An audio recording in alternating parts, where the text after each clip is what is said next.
It's me, you, we together now. Look at her, stronger unified. By our walk in a life, no shame. Let's talk it out. It's me, you, we together now. Look at her, stronger unified. By our walk in a life, no shame. Let's talk it out. Let's talk it out. Let's talk it out. Hello, everyone. I'm Pastor Deborah Poe, and welcome to Let's Talk It Out. This segment of Let's Talk It Out is pointed directly towards our women's conference that's coming up in August, and I'm so excited about it, and it's called Uncommon. So I decided that it would be good for us to talk to some ladies who have gone through some situation in their lives, and they have done the uncommon thing, not the rare thing, my particular bent, but because of the Holy Spirit living on the inside of them, they did not act like what I call mere men. So today I have with me Pastor Frannie Scaglione. Welcome, Pastor Frannie. Thank you, Pastor Deborah. Thank you so much for coming. I appreciate your accepting the invitation. And I told her, I said, listen, Pastor Frannie, it's just me and you talking in the back seat. It's a back seat conversation, which is hilarious because sometimes we go to dinner together and we've traveled together, and her husband, Pastor Nick, is what we call our driver.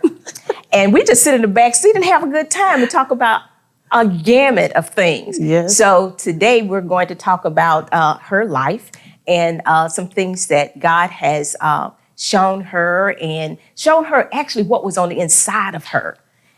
So we're going to just start off, Miss Frannie. First of all, you have been married how long to Pastor Nick? 36 years. 36 years. Well, congratulations, ma'am. And you all got married very early. Yes. How old were you? 19 years old. 19 years old. Got married. All righty then. High school sweethearts. Oh, that is so cool. That is so cool. Yes, and you've told me some things concerning you and your marriage, and some of it, I look at Pastor Dick and I'm like, you've got to be kidding me. You have got to be kidding me. Pastor Frannie deserves all the gifts. She deserves all the props. I do know that you all say, oh, Pastor Deborah, you and Pastor Poe. I'm like, no, I think this couple, I think they went out. I think they went out when y'all win. Yeah, y'all get the prize. Yeah, you know the testimony. Yes, I know the testimony. Why don't you give us just a tad bit about the testimony of you and Pastor Nick getting married at the age of 19? That's really young. Very young. I wouldn't suggest it for a young person to do it. With us, thank God it turned out great. Wasn't always great. We got married at 19, no skills, just love. He did a lot of things to pursue me, so I'm thinking he's got to be the one. Sent flowers every week, brought me things I could pronounce every week. Wait, every week at like 19? Yes, well, he worked 3 jobs then. Oh, okay. So he was an industrious young man. Yes, he was, and doing everything to pursue me. Dating's very phony, by the way, guys. But anyway, he pursued me, sent me flowers every week, things I couldn't even name. My sister's like, I was like, what is this, Goosey? She said, girl, that's Gucci. I'm like, what's Gucci? I didn't even know what it was. He brought me the purse and the wallet. Oh. I mean, back then, but I had no idea what it was, my bottle, watches. And he just did all of these things. I'm thinking, man, this is what you want to marry. This is from God. This is from God, This is from God. And okay. I was brought up religious. So really I had a relationship, but not a relationship of love. I didn't get that or learn how to fight spiritually until I got the revealing truth. But anyway. But your father was a pastor. Yes, my dad was okay. a pastor. So I knew a lot of the word. Didn't know all of it, but I knew a lot of the word, enough to keep me. Okay. So we got married. He pursued me. And the minute we got married, things started to change. And I was like, who is this guy? Where's my Nick? So. And also, that was a difficult thing for you all anyway, because I know that you have an interracial marriage. Yes. And it's funny because Pastor Nick goes, "No, I'm Italian." No, we interracially married. Yes, definitely. So that was a challenge as well. But you said that things kind of after you got married. So let me just ask you: did the thing stop? Did he stop giving you gifts after you got married? Yeah. Pretty much. Pretty much the gifts slowed down a lot. Now it's time to eat, and we need to have a place to stay. And remember, we had no skills. Oh, okay. But Nick being Nick, that didn't matter. Oh, He okay. would find money somewhere. I didn't always know where, but somewhere. For somewhere. Oh, okay. I know, and some people know his testimony as well, and that he was, I was going to say an avid gambler, but I guess that's kind of softening the blow a little bit. Very soft. Very soft, huh? Very soft. He was truly addicted Oh, yeah. to gambling. We lost a lot of cars, a lot of houses. He would come in, stay out 2 and 3 days at a time. And I was just like, Lord, what happened here? You know, I got born again at 5 years old. So I'm really not understanding. Where are you, Jesus? Okay. What is going on, right? Because I always got born again at 5 years old. Now, I've always had a relationship with God and the standard that I wanted to please God, even from a kid. It restrained me a lot through and then my father restrained me too, but it restrained me a lot through my teen years. And so when he was doing all these things, it was just, I was like, God, well, you know, where are you? I didn't quite understand quite how God works. Right. But Pastor Nick, through a course of time, got born again. 15 years. Well, he was born again when he was pursuing me. Oh, He got okay. born again at my dad's church in a Tuesday night Bible study. Oh, okay. Oh, he went everywhere. Every little black Baptist church my father went to, Nick was there. That's the pursuit. Oh, okay. That's how hard he was pursuing me. People look at him like he was crazy. He didn't care. He went every time that car moved. He was going to church. My daddy preached all over the city, everywhere. Largo, Winter, Haven. I don't care where we were. He was already in the car Oh, okay. before even consulting me. Him and my dad became great friends. Oh, So, okay. Okay, yeah. that's pretty cool. That's pretty Yeah. cool. But okay, then fast forward, I decided I want to be a real Christian. How about that? Yeah, that was later. That was about 15 years later. And how many children? 4. 3 4? girls, 1 boy. Oh, okay. Well, I lost 1 boy. So. Oh, okay. Oh, all right then. So, yeah, you seem like you went through a few challenges as a born again believer. Amen. Right? Amen. Because sometimes people have the idea that once I get born again, everything's going to work out right. Oh, no. And sometimes when we're born again, we think our choosers are right too. When we're looking at the outside. So it is important that we follow the Holy Spirit. But again, fast forwarding, I met Pastor Nick here, of course, at Revealing Truth Ministries. But at that time, he had become very serious about God. Amen. And that's a good thing. Oh, my God, yes. God did a work. I mean, a work that I couldn't even begin to do. If I could make a person, I couldn't have done it better than what God has done with Nick and the transformation. And he's just a total different person. People now admire marriage, our relationship. Now they want to be married. I'm like, hold on a minute. There's some things you quite don't know yet. But God transformed him, and it's like every desire of my heart, that's what he wants to do. And he just cherished me, and he dotes on me. It's like a fairy tale. He completes me in every way, the laughter, the humor, the fun. We just have a good time together. I just never thought it could be like this. Wow. It's truly exceedingly abundantly. Above all, you can think as. Yes, I've had, like I said, we travel together sometimes and go out to dinner to eat, and I can see those things. I see that happening, but it wasn't something that just happened automatically. I'm sure. No. Oh no, no. Must have took lots of prayer. Lots of prayer, lots of crying. Then, I would usually cry at night when the kids went to bed because I didn't want them to see me crying. I didn't work. I sacrificed to stay home. Besides, these kids were interracial.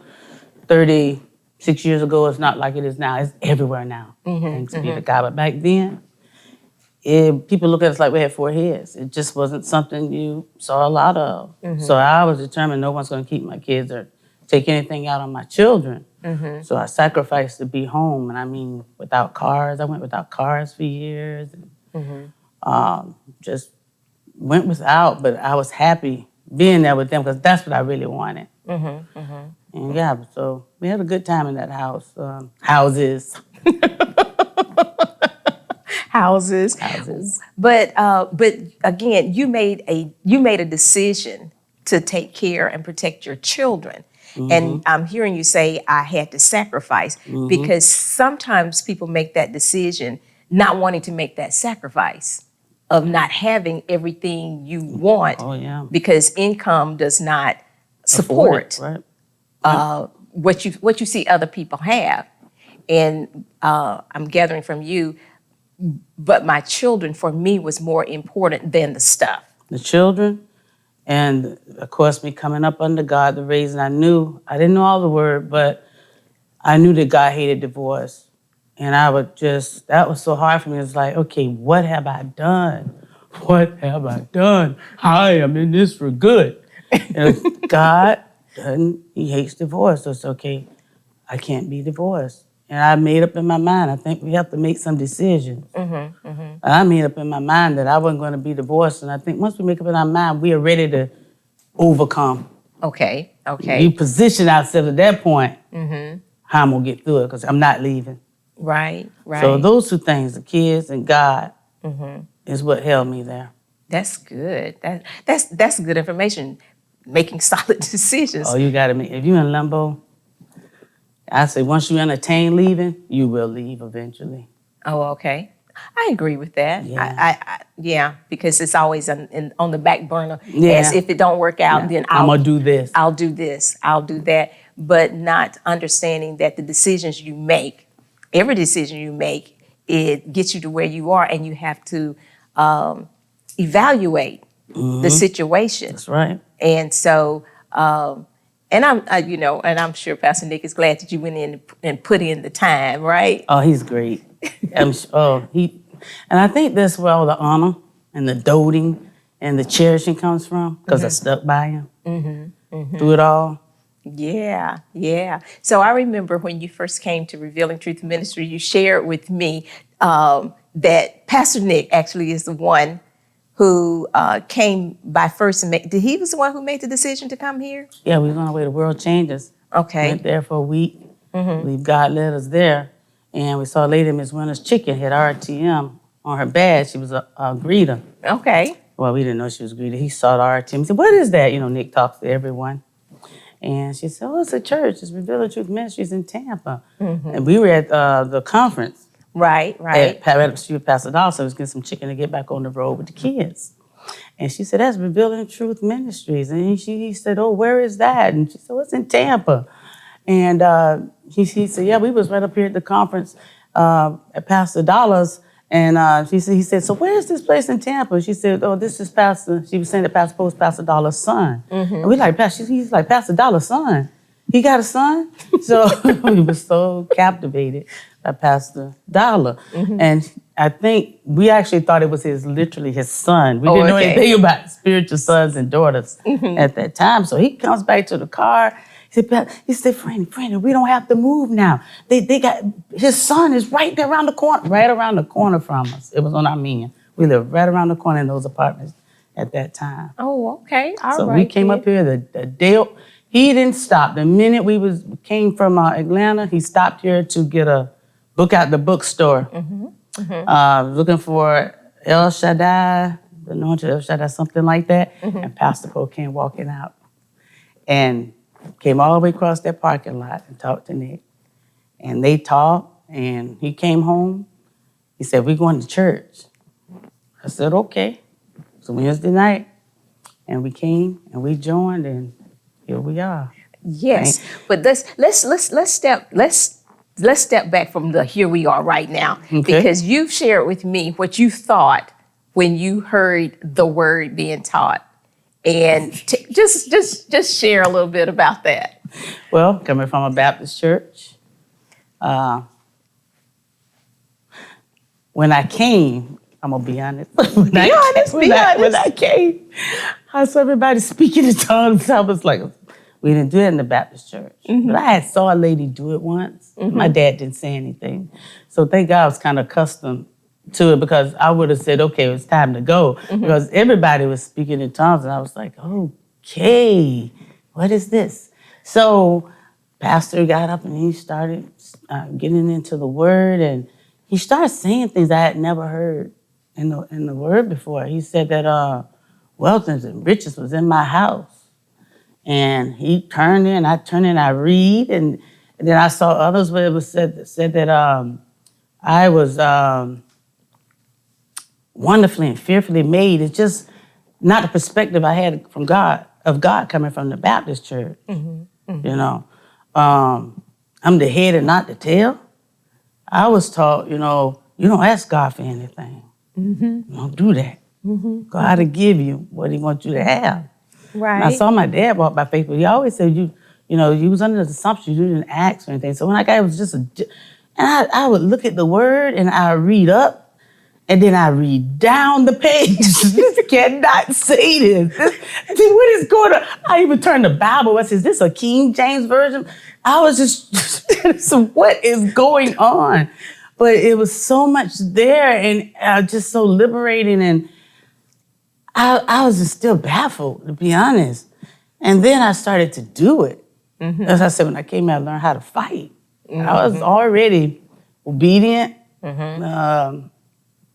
God was my standard, my decision maker, But when I got here, man, I started seeing things that I never knew was in that word about me. Were you challenged? I was happy. I've been under religion for all them years. It made me happy. Oh, okay. I was like, but I just didn't know if I should believe. Wait. This ain't what I was taught.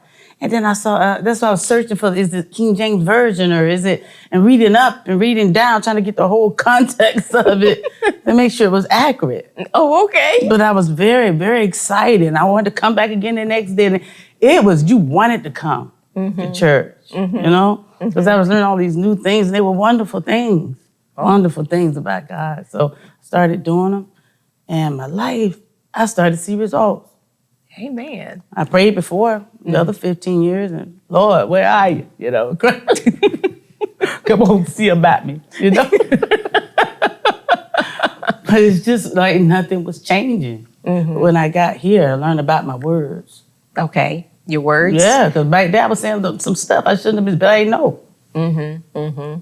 Learned about my words, and I could declare and decree a thing. Boy, that was empowering. And it shall be established. Everything I say come back. Whatever I send forth, it can't come back vain, void, or non-productive. But everything, boy, I tell you, that was just, it was jacking me up. I couldn't wait to put it in action, and I did. And I started to see things in my life change.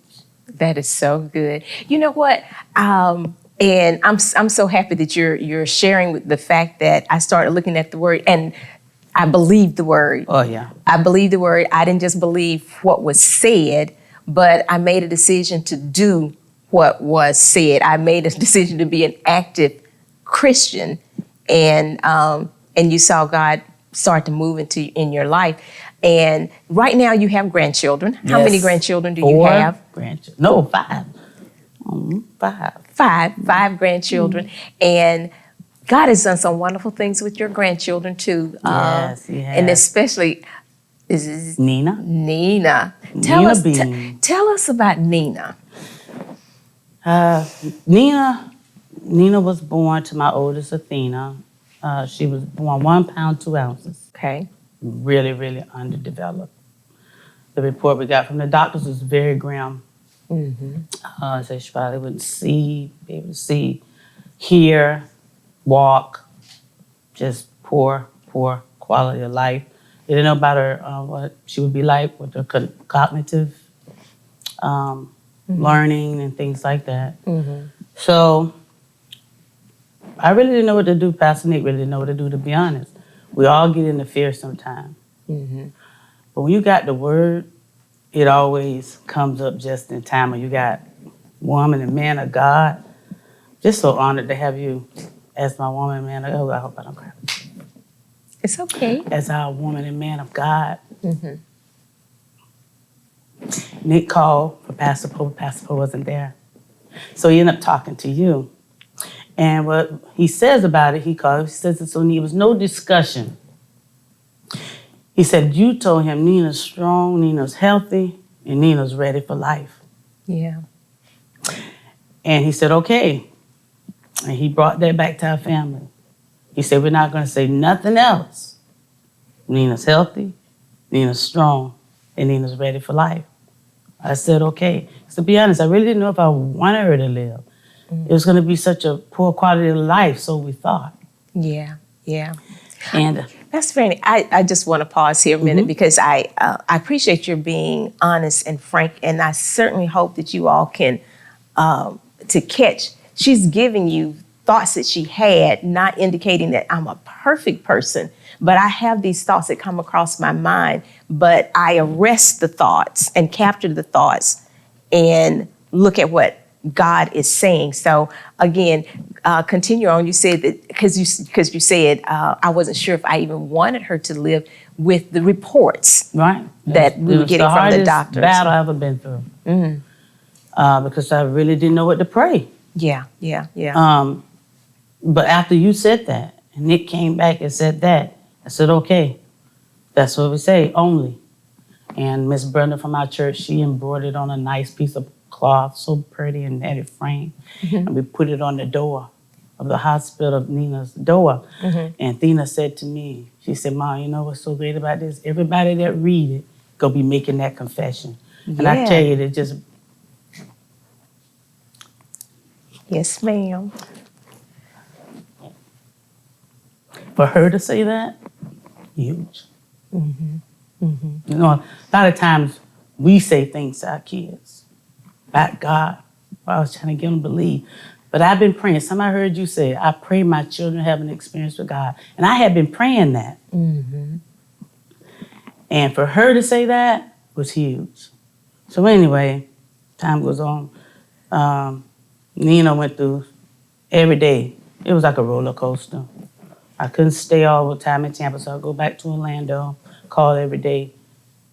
Pretty much that's what I got to pray for today.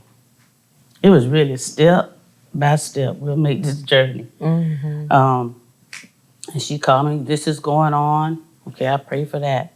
That'll get right, something else will go wrong. Kidney not functioning. She's swelling up. Liver ain't functioning. I missed the main part. When first it came, they told me to prepare Athena because she probably wouldn't make it. They brought her, I actually had to bring her back to life. They told me to start preparing her because we can't keep doing this. It's really detrimental. It's not helping anything. So in my mind, I got to go in there and start telling her, okay, Athena, you know, you don't want to have a poor quality of life. Yeah. She's like, yeah, Mom, you're right. She said, but I wanted to live so bad. I said, no, I know, I understand. And they put the baby in Thena's arms, and she was kind of like saying her goodbyes. And I'm waiting for the machine to go, but the numbers start climbing. I'm looking at the machine, and I'm looking at the nurse. Aren't the numbers supposed to be going down? She's like, yeah. I said, but they're going up. She said, yeah. I said, is this good? She said, yeah.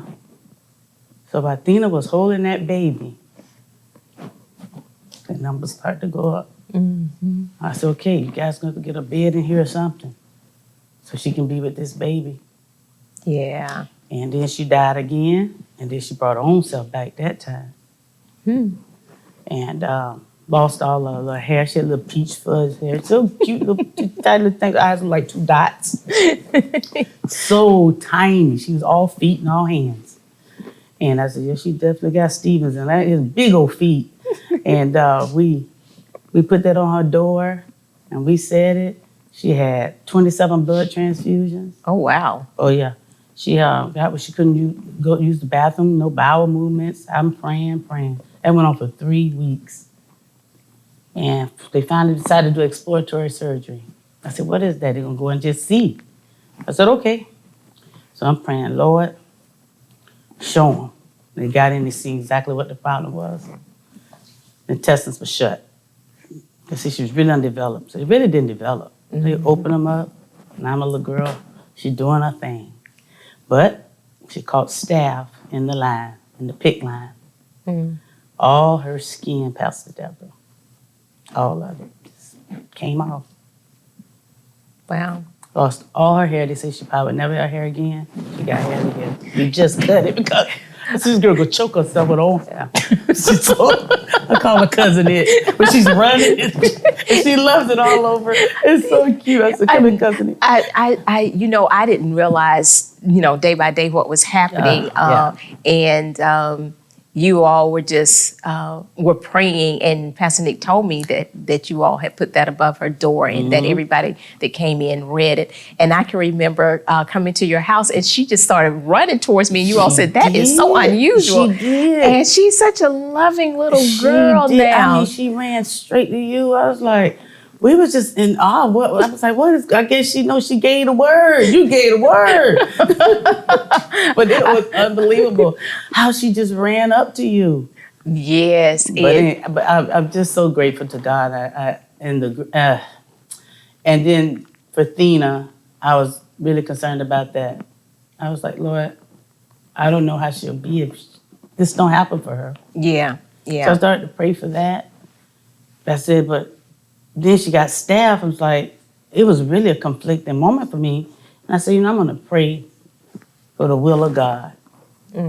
My other daughter, she said, what are you saying? I said, we go pray for the will of God. She said, no, Mom, we pray and we don't stop until we see what we standing for. I said, that's right. I said, but God has a will. His ways are not all our ways, his thoughts are not our thoughts. He knows the beginning, the end at the beginning. And so we did. I said, we're going to pray that. And she was just baffled that I said that. The next morning I called, Nina was doing good. I said, okay, pedal to the metal. She's supposed to live. And I never changed that confession. Again, she's 5 years old. Right now. She walks, she sees, she's got hair down to here. She has an attitude you would not believe. And cognitive, but finding out she's actually pretty bright. Oh, wow. So God is my goodness. exceedingly abundantly. Yes. Well, as you all can see, Pastor Frannie's been through a lot of things, and she deserves all the joy and the happiness that she has. And I'm not saying deserve it because let me earn it, but she's a child of the Most High God, and she has the Holy Spirit living on the inside of her, just like we do, and that he's there to lead and guide us and direct our lives, to give us the peace that we need under the most unusual circumstances, and keep us steady concerning him, even to the fact when you made the decision, even to say, God, what is your will? Because sometimes we try to trump what God actually has in store for our lives. Amen. And I'm not saying that God is for doom and destruction. That's not who he is. Nope. However, God has a plan, and he looks for us to look deep inside and allow him to direct our lives. Oh, you'll never go wrong. And you'll never go wrong. Again, Pastor Frannie, thank you so much for sharing with us. And I certainly pray that you all enjoyed what was shared with you today. I know some of it could have been a little teary, but understand when she first walked in, she said, hey, I'm happy. I'm real happy. I'm living my best life ever from what seemed to have been a tragic mess. And then even after that got good, there still were obstacles that came in her way. And she looked inside of her to God to get her through everything. And so that's the way God desires for it to be for all of us. Again, thank you so much for joining us here on Let's Talk It Out. Who knows, maybe one day you'll be a part of this group too of Let's Talk It Out. Thanks again. You all have a blessed day.